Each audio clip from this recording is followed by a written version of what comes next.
Sir common గా students UPSC and group 1 లాంటి exams లో మెయిన్స్ లో చాలా వరకు చేసేటువంటి కామన్ మిస్టేక్స్ ఏంటి అని అంటే మీరు ఏమంటారు? కామన్ మిస్టేక్స్ ఏంటంటే యూపీఎస్సీకి వచ్చేసేటప్పటికి 3 అవర్స్ టైము, ఏపీఎస్సీ కూడా 3 అవర్స్ టైము. అక్కడేమో 20 క్వశ్చన్స్ రాయాలి, ఇక్కడ 15 క్వశ్చన్స్ రాయాలి.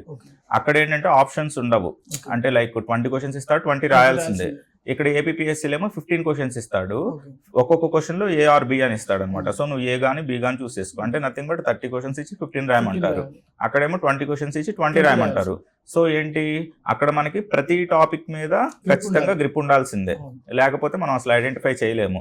ప్లస్ ఏంటంటే ఇక్కడ 20 ఇక్కడ 15 కదా, మరి రైటింగ్ స్పీడ్ ఎంత ఉండాలి?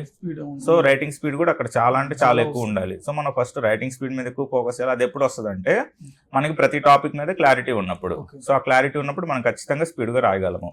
సో ఎందుకు చాలా మంది క్రాక్ చేయలేకపోతున్నారంటే విత్ ఇన్ టైంలో 20 క్వశ్చన్స్ రాయలేకపోతున్నారు. ఇందులో కూడా అంతే, విత్ ఇన్ టైంలో వాళ్ళకి తెలుసు, చాలా నాలెడ్జ్ ఉంది, ఎందుకు అవ్వలేకపోతున్నారంటే విత్ ఇన్ టైంలో 15 క్వశ్చన్స్ ఫిల్ చేయలేకపోతున్నారు.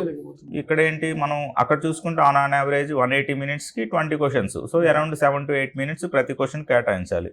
ఇక్కడ 10 to 12 మినిట్స్ కేటాయించాలి ఏపీఎస్సీ గ్రూప్ 1లో అయితే. సో అట్లాగా మనం టైం మేనేజ్మెంట్ చేసుకోవాలన్నమాట మెయిన్గా. సో ప్రతి ఒక్కరికి ఎలా రాయాలి ఏంటి, ఆ స్టేజ్ వరకు వచ్చారంటే సబ్జెక్ట్ మీద గ్రిప్ ఉన్నట్లే. కానీ ఎందుకు రాయలేకపోతున్నారంటే వాళ్ళు ముందులో ప్రాక్టీస్ చేయలేకపోవడం వల్ల. సో ప్రాక్టీస్, టైం మేనేజ్మెంట్ ఇవన్నీ చేసుకుంటా ఉంటే మనం మెయిన్స్ క్రాక్ చేయగలము.